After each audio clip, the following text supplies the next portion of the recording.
Pittsburgh, where the Steelers are sticking with the duck, at least for another week. Mike Tomlin announcing today that Devlin Duck Hodges will start this week against the Jets. He threw 4 picks last week, but Tomlin says, quote, "I look forward to giving him the opportunity to rebound," unquote. A.J. Green's ankle injury that he suffered in the preseason is going to cost him the whole season. Green said today that he probably will not play in the final 2 games, but the good news for him is his doctor says the ankle is healing well. The Denver Broncos safety, Kareem Jackson, has been suspended for the final 2 games of the regular season for violating the league's substance abuse policy. Jackson was arrested for DUI back in September, and the legal case just wrapped up this week. We're not going to see Matthew Stafford for the rest of the season. The Lions put their franchise quarterback on IR today. Stafford only played in 8 games this year before suffering a hip and back injury. And some other big news in Detroit. The team is bringing back head coach Matt Patricia and general manager Bob Quinn. The decision announced today by the Lions ownership. Patricia is 9-20-1 in 2 seasons in Detroit. So you won't see his team here, but you will see a couple of other NFC North squads, Packers and Vikings, who close out the week on Monday Night Football, a game that has division title implications. So does Cowboys-Eagles in the East, and so do both of the NFC West games this weekend, Seahawks-Cardinals and Niners-Rams. The latter a rematch of a Week 6 game that San Francisco dominated. It was Jared Goff's worst game of the year, just 78 yards passing. Malcolm Brown was their leading rusher with 40 yards. Didn't have Todd Gurley for that one. They will in this one, and we'll see if that makes a difference as LA faces elimination in Santa Clara, where MJ Acosta is with the Niners regrouping after Sunday's loss. The sting of the loss to the Falcons hasn't worn off completely, but the 49ers are using it as even more fuel ahead of their final 2 games of the regular season. Head coach Hal Shanahan says while they are still in the driver's seat as they roll into the playoffs, they know they have to play and coach better than they did against the Falcons. They will get a boost in terms of injuries with cornerbacks Richard Sherman and K'Wan Williams back in the practice fold as full participants on Tuesday. Coach says that Richard Sherman would have jumped right in New Orleans after getting hurt, but sometimes you just have to save players from themselves. To that end, Shanahan did address the rumors that linebacker Quan Alexander could make a return in the postseason in January. Shanahan says, listen, this is a big injury to return from. A torn pectoral muscle is not something to play around with, but he didn't rule it out, although according to Shanahan, that would be a long shot. For more on the Rams, let's head over to Steve White. Well, thanks, MJ. Rams quarterback Jared Goff will be good to go Saturday. Remember, he bruised his thumb in their loss Sunday to the Dallas Cowboys, but head coach Sean McVay said that Goff will have no restrictions all week. That includes not wearing any type of protective device on the thumb. McVay also said that Goff can go under center, that he will be good to go, even though earlier in the day Goff wore a protective compression sleeve on the thumb to reduce swelling, which McVay said looked goofy. Now, in the Rams' 20-7 loss to the 49ers earlier this season, Goff threw for just 78 yards. Of course, he's got to be better if the Rams are to have any chance this week. And according to coaches, the key is for the offense to be much better on first down so they can stick to the offensive game plan. Yeah, they were in a hole pretty early on Sunday. Thank you, Steve. More on this game. Now let's welcome in D'Angelo Hall and Michael Robinson. We call a lot of games must-win games. This one is literally that for the Rams. Yep. How do they win it, Mike? Oh, I know this sounds like a broken record, but feed Todd Gurley, okay? Just give him the football as many times as you possibly can. But people have said, hey, Todd's numbers ain't right? Between 2017 and 2018, this guy averaged 23 touches a game. This year, only about 16 touches per game. I don't know what's going on with this team, and it looks like this offensive line just isn't the same offensive line that we've seen it be in the past. And because Todd Gurley isn't running the football effectively, it's affecting the passing game because from a protection standpoint, Jared Goff is protected based off the play-action passing game. And if the team can't run the football, then play-action isn't the best way to throw the football. So I'm not sure, Lindsey, how they get this offense right, but they better get it right soon. Hey, look, I don't see a way for the Rams to come in here and do anything with the 49ers. To me, the 49ers struggle with #1 receivers and elite quarterbacks. I go back and I think about Drew Brees in that battle with the Saints, but I got a little bit of film right here. Look at Julio Jones, right? This is the Falcons. Matt Ryan dicing them up. Look.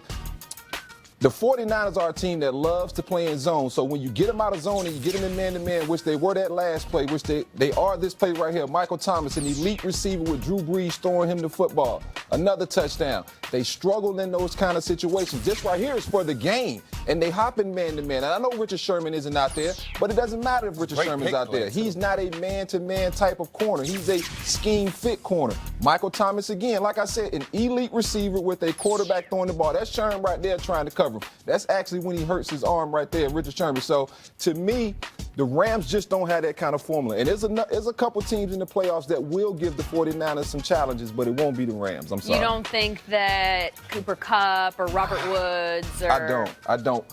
I think those guys are capable receivers, but just when you combine Jared Goff trying to really pick apart this 49ers defense and that pass rush that's coming at him, I just don't think Jared Goff can get it done.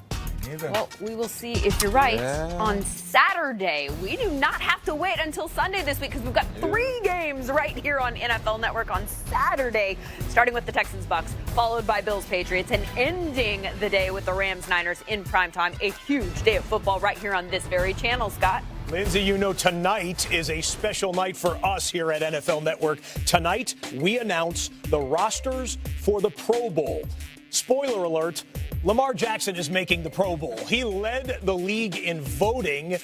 Over 700,000 votes for the likely MVP. The next closest guy in voting had less than 600,000 votes. So he is the megastar of the NFL right now. You will check out NFL Total Access, Pro Bowl Players Revealed, presented by Verizon, tonight, 8 o'clock, right here on the network. And right here on NFL Total Access, we're going to chop it up about the Pro Bowl right now with a couple of special guests. Our NFL media colleague, Hall of Famer. Okay, you guys are enemies. Let me introduce you, though. Real quick. You guys all know Terrell Davis, the Hall of Famer, the 3-time Pro Bowler, and the captain of the AFC Pro Bowl team. And you all recognize the man to my left, a 4-time Pro Bowler and one of the most electric players to ever do it from his generation, Michael Vick, the captain of the NFC Pro Bowl squad. Welcome back to NFL Total Access, man. Good luck to you guys. Good luck. Wish you some luck early. The competitive juices are already flowing here. How excited are you for this opportunity? I'm excited. I'm thankful for this opportunity and to be able to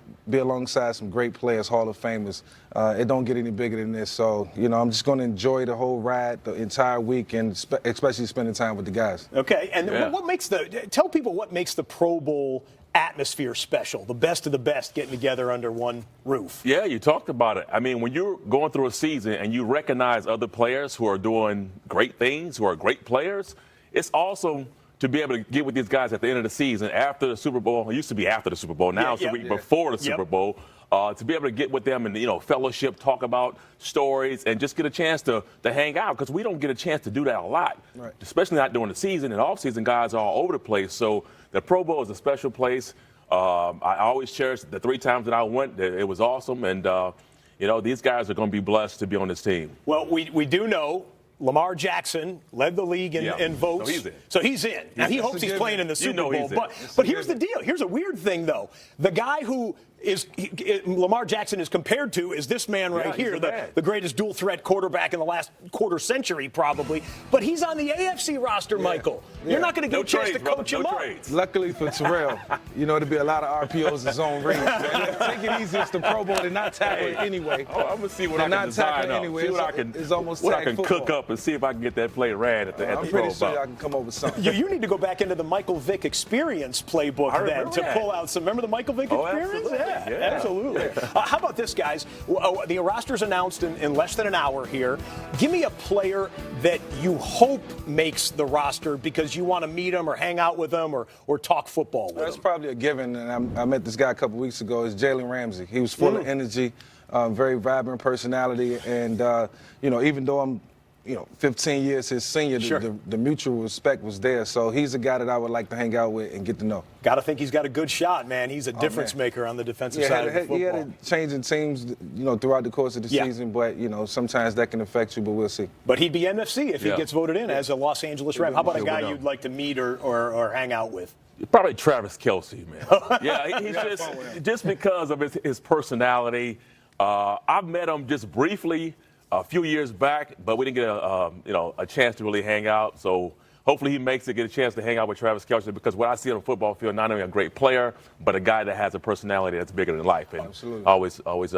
All the players get a special game check, but the winner's game check is twice the loser's game check. I'm just saying, if you're looking for motivation for your team, fellas. Yeah, I mean, that part hasn't changed since back in the day. So, I mean, listen, we got out there in the first 2 quarters, and it was good. And then all of a sudden, third, fourth quarter, things started to get serious. So it'll probably be the same way. If it's up to my squad, it'll be that way. All right, TD, Mike, good to see you again, and we can't wait for the show here coming up at the top of the hour. Check out the NFL Total Access Pro Bowl Players Revealed show presented by Verizon, 8 o'clock Eastern, right here on NFL Network. Continuing the theme of outstanding play, I've got the Week 15